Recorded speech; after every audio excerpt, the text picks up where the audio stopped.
দেখো প্রশ্নে কি বলছে যে একটি চতুর্ভুজের শীর্ষবিন্দুগুলি হলো এ বি সি ডি দিয়েছে, প্রত্যেকটার কোঅর্ডিনেট আমাকে বলে দিয়েছে, স্থানাঙ্ক বলে দিয়েছে। চতুর্ভুজ এ বি সি ডি এর ক্ষেত্রফল নির্ণয় করো।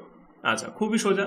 আমি এই অঙ্কগুলো করার হচ্ছে ট্রিক কি, যে আমি একটা আছে ক্লাস 10-এ বিশাল বড় সড়ো নিয়ম, ওইসব করার দরকার নেই। আমি কি করব, 2 3 5 7 10 6 আমি সব কোঅর্ডিনেটগুলো পরপর ওপর নিচ করে লিখে নিচ্ছি।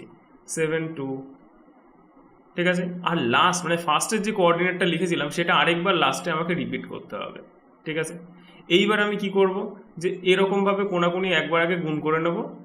তারপর দেখো, আমি ভালো করে দেখো আমি কি করছি, যে এটা আর এখানে দ্বিতীয়টা মানে কোনাকুনি কোনাকুনি কোনাকুনি ডায়াগোনাল বরাবর আমাকে কি গুণ করতে হবে।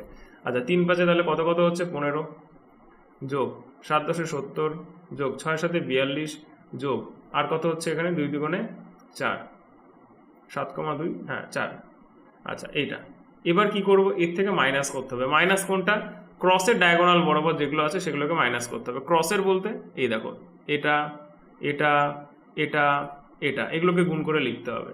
তাহলে এগুলোকে যদি গুণ করি তাহলে কি হবে, 7 2 কত 14, যোগ 5 6 30, যোগ 10 2 20, যোগ 3 7 21, ঠিক আছে।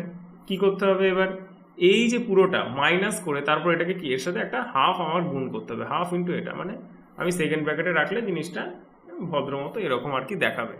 তাহলে মাইনাস যদি করি, দেখো মাইনাস আমি এরকমভাবে করবো না, এখানে দেখো 30 20 50 50 আর হচ্ছে 21 করলে কত 71, তাহলে এগুলো এগুলো কাটো 71।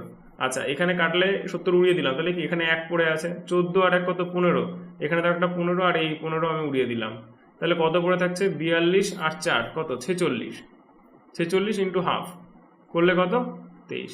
তাহলে আমার ফাইনাল অ্যান্সার হয়ে গেল 23। টিং টিং।